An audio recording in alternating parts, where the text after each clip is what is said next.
Atenção! Vai começar agora uma teleaula de processos de fabricação do curso profissionalizante. Este módulo tem um total de 80 aulas. Hoje você vai assistir a teleaula número 41. Bons estudos!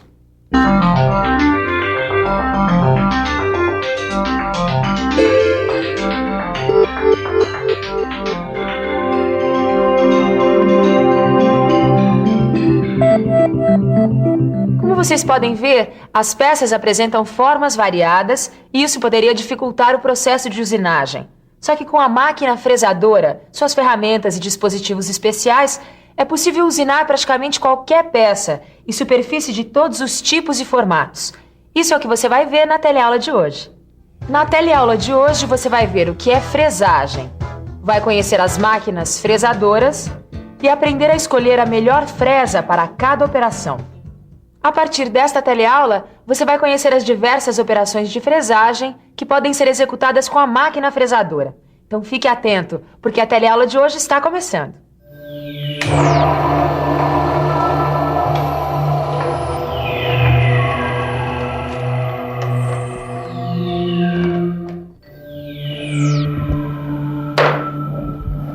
E Ananias, como vai? Trabalhando bastante, é?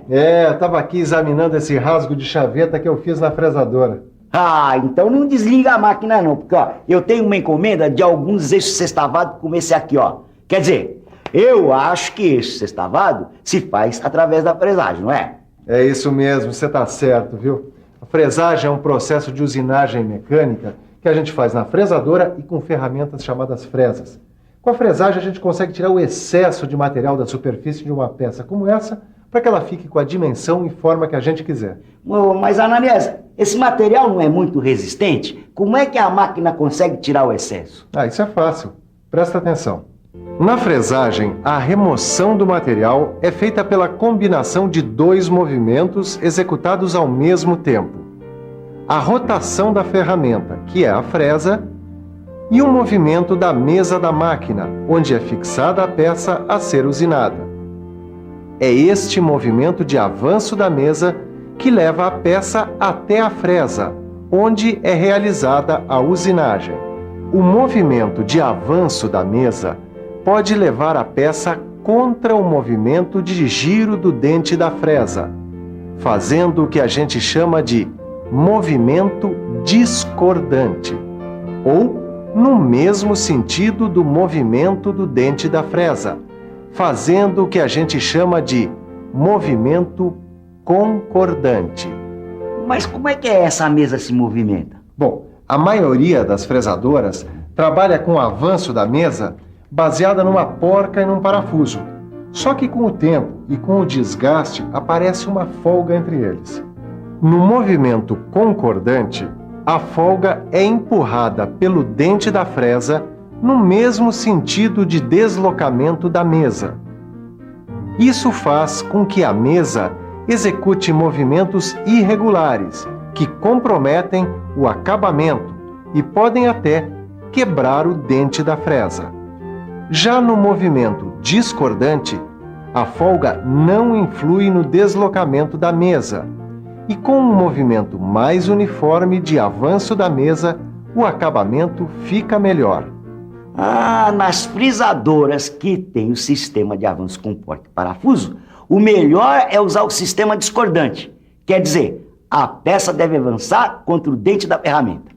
Como em outros processos de fabricação, a fresagem possibilita o trabalho em superfícies planas, convexas, côncavas e com perfis especiais.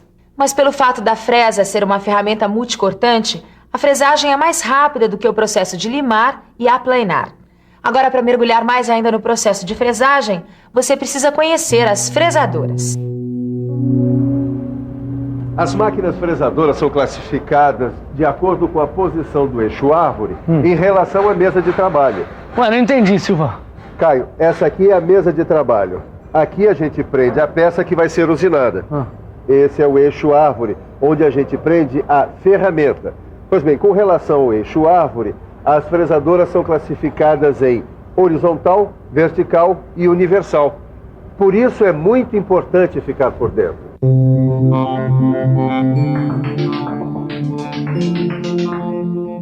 A fresadora é horizontal quando o seu eixo árvore é paralelo à mesa da máquina.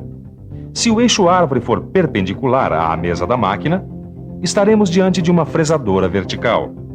Já a fresadora universal tem dois eixos árvores, um horizontal e outro vertical. O vertical fica no cabeçote, na parte superior da máquina.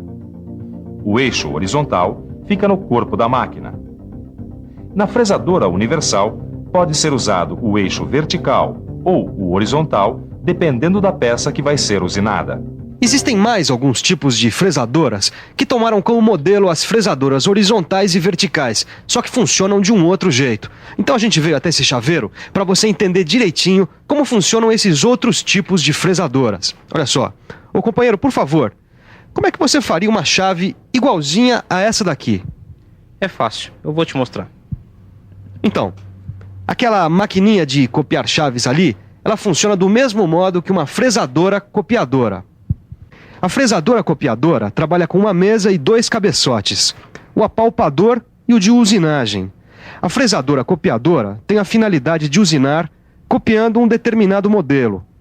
Já essa outra, a fresadora pantográfica, também tem a finalidade de copiar, mas é coordenada manualmente por um operador. A habilidade do operador e as dimensões das ferramentas permitem que sejam trabalhados pequenos detalhes, como canais e pequenos raios. Os modelos das fresadoras pantográficas podem ser feitos em material metálico, como o aço e o alumínio, ou também em resina. Os modelos de aço são recomendados para um número elevado de cópias. Se forem produzidas só 2 ou 3 peças, a resina é o material indicado. Além da fresadora copiadora e da pantográfica, existem também a fresadora CNC e as geradoras de engrenagem. Mas esse é assunto para as próximas teleaulas, né? Por enquanto vamos falar mais um pouco sobre fresagem, conhecendo as fresas. A fresa é dotada de facas ou dentes multicortantes. Quando esses dentes não estão cortando, eles estão se refrigerando, e isso impede o desgaste prematuro da fresa. Ah, disso eu entendo. Quanto maior o desgaste, menor a vida útil da ferramenta. Agora, como é que a gente fica sabendo qual é a fresa que deve usar? Bom, uma das coisas que a gente deve considerar é a resistência do material que vai ser usinado. E para escolher a ferramenta adequada, você deve saber que os dentes da fresa formam ângulos. E esses ângulos formam a cunha de corte. São ângulos da cunha de corte, o ângulo de saída gama, o ângulo de cunha beta e o ângulo de folga alfa. A gente classifica a fresa em tipos W, N e H. Se você observar bem, no seu livro de estudos, vai ver que a soma dos ângulos alfa, beta e gama é sempre igual a 90 graus. E vai perceber que a abertura dos ângulos sofre variações, mas o valor do ângulo de cunha é sempre crescente.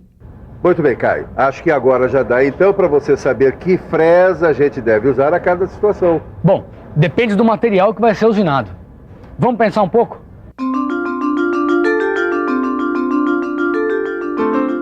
Deixa eu ver. A fresa tipo W tem um ângulo de cunha menor, por isso é menos resistente. Ela é usada na usinagem de materiais não ferrosos, como o alumínio, o bronze e o plástico. Por causa do ângulo maior, a fresa tipo N é mais resistente e é usada para usinar materiais de média dureza, como o aço com até 700 newtons por milímetro quadrado de resistência à tração. Já a fresa tipo H, mais resistente do que as outras, é usada para usinar materiais duros e quebradiços, como o aço com mais de 700 newtons por milímetro quadrado de resistência à tração. Ô Silva, diz uma coisa. Por que algumas fresas têm mais dentes que outras? É por causa da dureza do material que vai ser usinado. Se você for fresar uma peça de aço que é mais duro do que outros materiais, menor volume de material vai ser cortado por dente. Logo, cavacos menores serão produzidos e menos espaço para a saída do material será necessário. A gente tem que se preocupar também com a aplicação que vai dar a fresa. Como assim? Bom, a gente escolhe a fresa de acordo com o tipo de usinagem que a gente pretende fazer no material. Nos eixos com sextavado que você vai fazer para mim, qual é a fresa que você vai usar? Bom, para os seus eixos com sextavados, eu vou usar essa fresa aqui, uma fresa plana.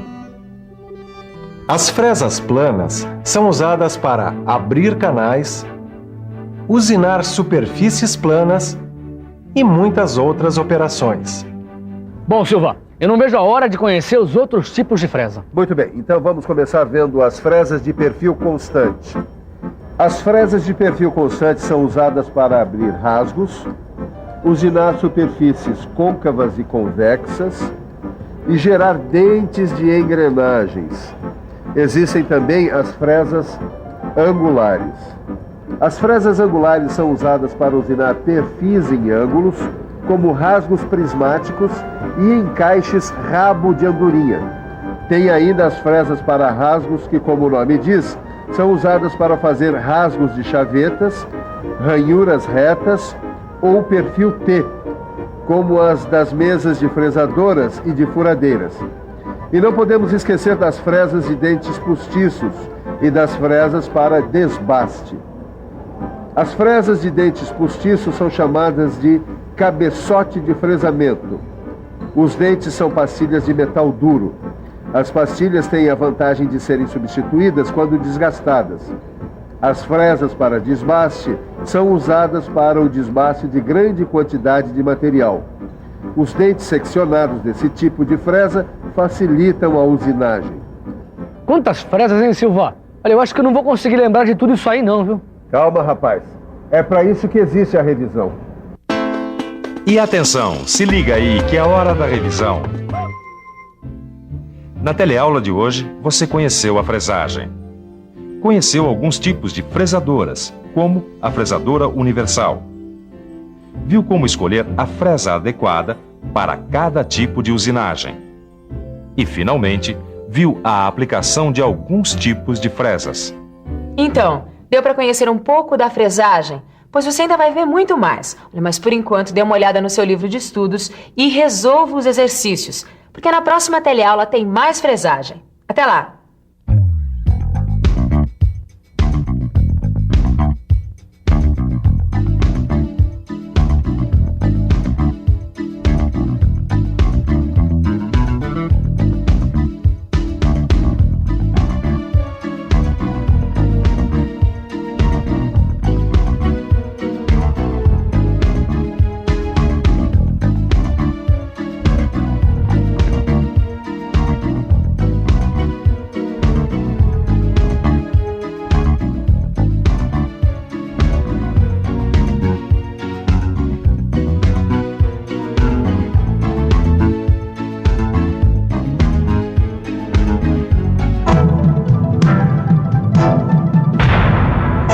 Telecurso 2000, um programa de educação do Sistema Fiesp e da Fundação Roberto Marinho.